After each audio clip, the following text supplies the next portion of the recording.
Hello everybody, welcome to Just Wanna Learn. This is Mario, I'm happy to see you again. In this video, we will continue talking about endings. In this case, we're going to talk about masculine words ending in ama, ema, ima, and oma. As you may know, Spanish nouns ending in a are usually feminine, but there's a few that are actually masculine. Now, this goes beyond the endings that I just mentioned, but we're going to talk about these ones for now, okay? So some of these words are sistema, poema, problema, programa, idioma, tema, and so on, right? So we're going to talk about some of these and I'll give you some examples. The first noun we're going to talk about is clima. Clima, which means climate, okay? So we're going to start with the example, the climate. So we're going to use el clima, because it's masculine, right? So, el clima de esta región es impredecible. El clima de esta región es impredecible. The climate of this region is unpredictable. El clima de esta región es impredecible. Now, as you may know, Spanish adjectives coincide in gender with the noun. Now, the adjective impredecible, unpredictable, ends in e. And that means that it's used for masculine and feminine. It doesn't change. So if I say, for example, la economía, the economy, and economía is feminine, so I use la economía, es impredecible. Impredecible won't change because it ends in e. So for masculine and feminine, you will use the same adjective. So going back to the example, el clima de esta región es impredecible. The climate of this region is unpredictable. Now, the next example is, durante las vacaciones disfrutamos un clima maravilloso. Durante las vacaciones disfrutamos un clima maravilloso. During vacations, we enjoyed a wonderful climate. Un clima maravilloso. And as you can see, maravilloso ending in o indicates that it's masculine, right? So, un clima, un masculine, un clima maravilloso. Durante las vacaciones disfrutamos un clima maravilloso. Now, next noun, poema. Poema, poem, right? So I can say, for example, some poems, the word some is algún, right? Algún. Now, if I want to use this word algún in plural, I will have to say algunos, algunos. So if I want to say some poems, I will have to say algunos poemas, algunos poemas. So the sentence is, quiero leer algunos poemas en español.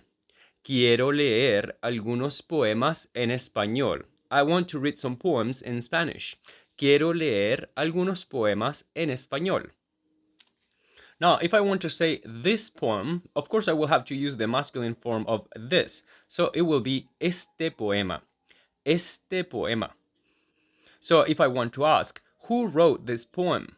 Who wrote this poem? ¿Quién escribió este poema? ¿Quién escribió este poema? Let's go to the next noun. Sistema. Sistema. Of course, it means system. So if I want to say a system, I will have to say un sistema. Un sistema. And if I want to say a new system, I will have to say un nuevo sistema. Un nuevo sistema. So I can go with a sentence.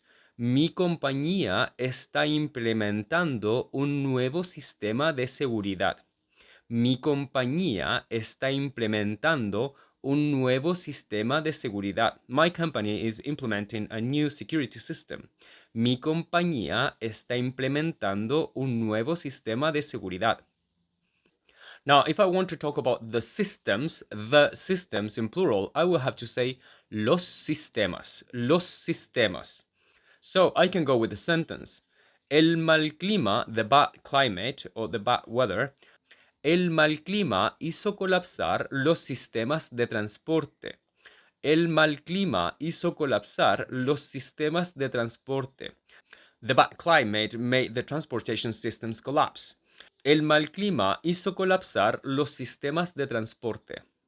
Now, let's go with the noun problema. Problema. Of course, it means problem. So, if I want to say no problem, I can say ningún problema. ningún problema. No tengo ningún problema. No tengo ningún problema. I don't have any problem. No tengo ningún problema. Now let's go with the next noun. Programa. Programa. If I want to say the program, of course I will have to say el programa. El programa. So I may ask, ¿sabes cuál es el programa para hoy? ¿Sabes cuál es el programa para hoy? Do you know what's the program for today? ¿Sabes cuál es el programa para hoy? Now, next noun is tema. Tema, which is usually theme or subject in English, right? So if I want to say the theme or the subject, I will have to say el tema. El tema. So I can, for example, say, el tema de hoy son las palabras masculinas terminadas en ama, ema, ima y oma. El tema de hoy son las palabras masculinas terminadas en ama, ema, ima y oma. The theme or subject for today are masculine words ending in ama, ema, ima, and oma.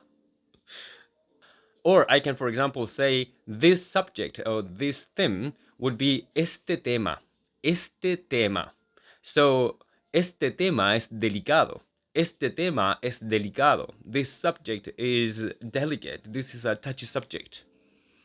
Este tema es delicado. Now, the last noun of the video.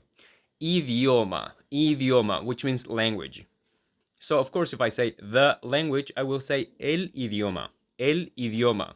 So, I may ask, ¿sabes cuál es el idioma más difícil de aprender? ¿Sabes cuál es el idioma más difícil de aprender? Do you know what's the hardest language to learn? ¿Sabes cuál es el idioma más difícil de aprender? So, the last example is a question for you. ¿Cuál es el idioma que más te gusta? ¿Cuál es el idioma que más te gusta? Which is the language that you like the most? So this has been the lesson for today. I hope you enjoyed it and found it useful. If you have any questions, please drop me a comment. And of course, please let me know, ¿cuál es el idioma que más te gusta? See you next time.